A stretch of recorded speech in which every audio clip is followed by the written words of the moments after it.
Hello, welcome to Big Picture Monday. My name is Cali Black, here with all the context you need to totally rock this week's Come Follow Me readings. This week we are studying Doctrine and Covenants sections 30 through 36. I hope you had an amazing General Conference weekend, and here we are now leading up to Holy Week. So we've kind of got this week in between. I feel like riding a spiritual high here, and then we've got Easter week all of next week. Just as a programming note, remember I don't do Big Picture Monday videos for Easter week. There's plenty of other sources out there to get the story from, so you won't have a video from me 1 week from today, but then check back in 2 weeks once we're back in the Doctrine and Covenants after Easter, and I'll pick you up from there and take you where we're going next in this story of the restoration of the church. So excited to talk about these sections today because it's a lot. It's a lot of sections 30 through 36.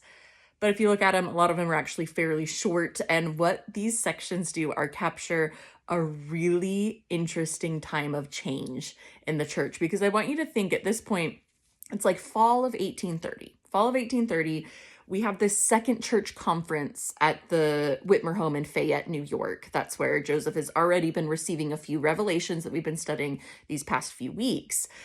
But if I want you to think about all of the names that you have learned so far in church history, just the ones up to this point. Do they have anything in common?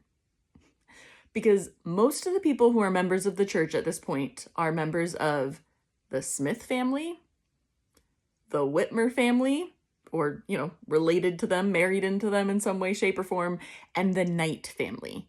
We have Joseph Knight Sr. We've talked about his son Newell Knight as well. And sure, we've got Oliver Cowdery, who someday will marry a Whitmer daughter, and then he will be part of the Whitmer family as well. Not yet, but at least he didn't have like a family he was bringing with him. It's honestly just, the church is mostly these three families in the organization of the church, even the witnesses, Martin Harris, of course, mixed in there. It's pretty small, but it's been about 5 months since the organization of the church, and the miracles are about to start happening. The church is about to experience unprecedented growth. It is not just going to be these three families that kind of focused on the founding anymore. It's going to grow, and you're going to notice as new people join the church, the Lord almost immediately calls many of them to serve missions, or to at least open their mouth and share the gospel with quite literally no training other than a Book of Mormon and a testimony. That's what they had. And then the missions that they served, purely just on faith, proved to make huge pathways available for the saints moving forward. I guess not next week. In 2 weeks, next time we're in the Doctrine and Covenants, we'll talk about the big transition that's about to happen. But everything that happens this week is like setting the scene for the big transition that's about to happen. And I love it. There's such fun sections. There's also a lot of names, a lot of people being introduced. And in this video, I'll point out to you who are the names you need to really remember and who are the ones who you might not need to focus on quite as much, but there are some names that we're learning this week that are going to become huge names as we continue going through church history. Okay, so let's get started by thinking about back in section 28, Oliver Cowdery was called on a mission, right? He was called to serve a mission to the native tribes west of Missouri, the Lamanites. And that's all that's happened so far. I mean, this just recently happened. Oliver has not left yet. He also doesn't have anyone else to go with him. And the Lord is going to solve that problem pretty quickly here. So let's start with section 30. Section 30 is given right after this church conference in the Whitmer home, and it is given to Peter Whitmer Jr., who is one of David Whitmer's brothers.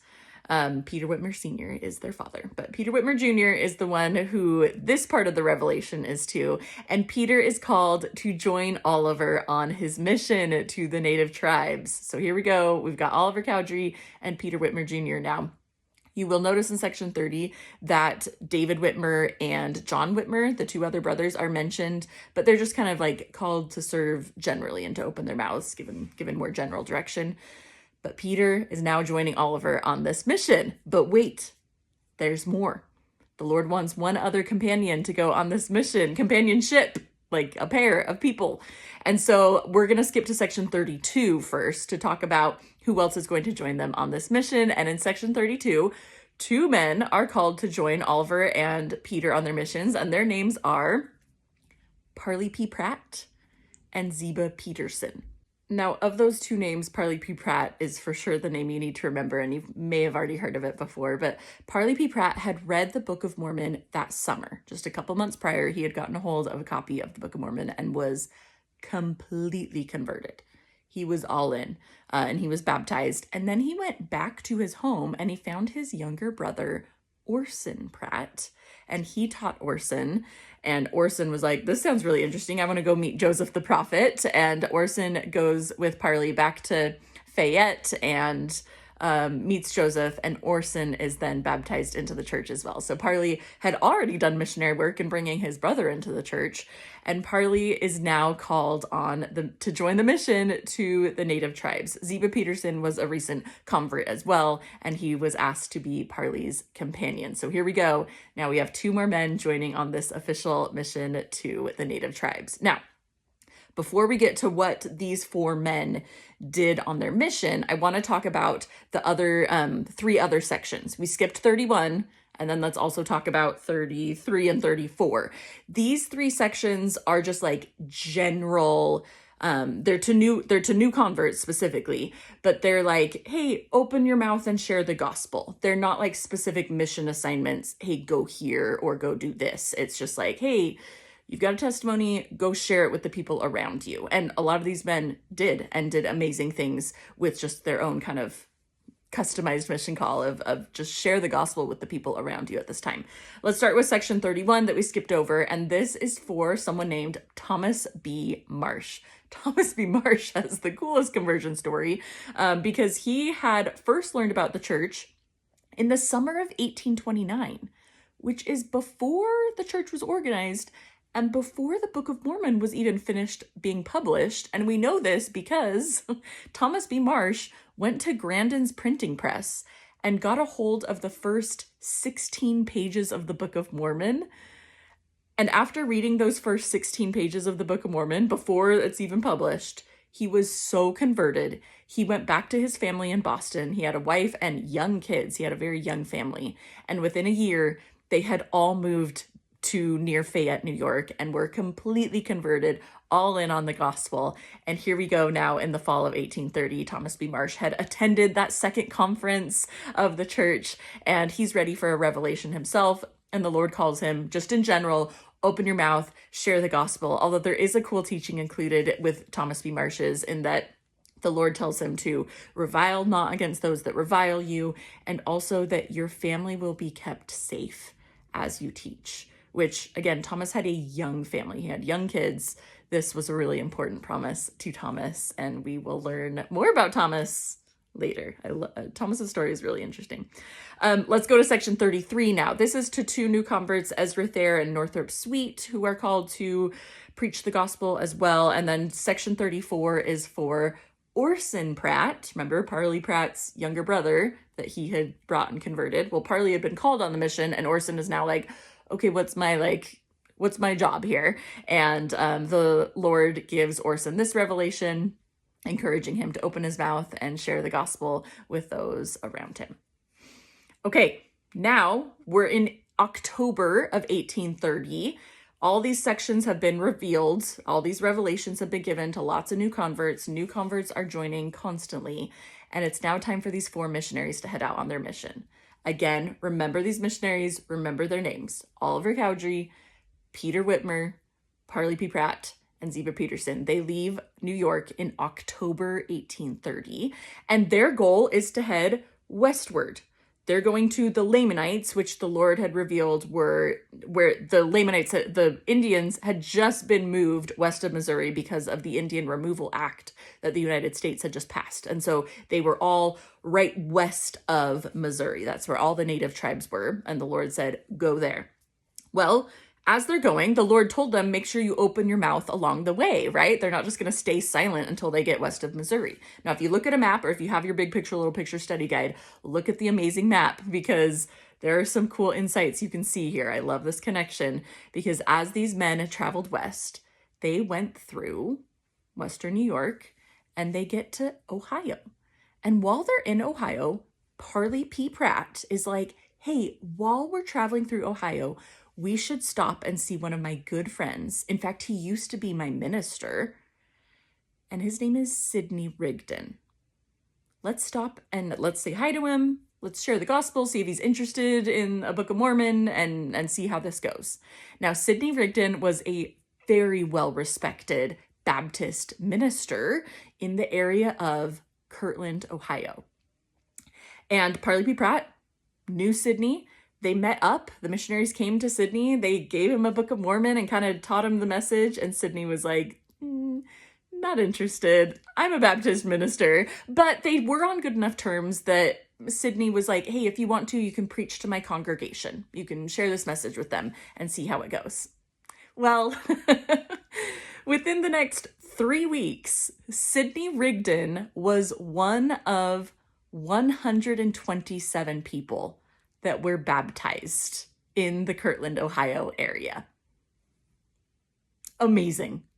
Now, Sidney had 2 different Baptist congregations, and a lot of these converts are people from his congregations. And he himself, as a Baptist minister, is now completely converted to this new restored Church of Christ. He's all in on the Book of Mormon. And this amazing growth is happening. I mean, they more than doubled the church in just one fell swoop there within those 3 weeks.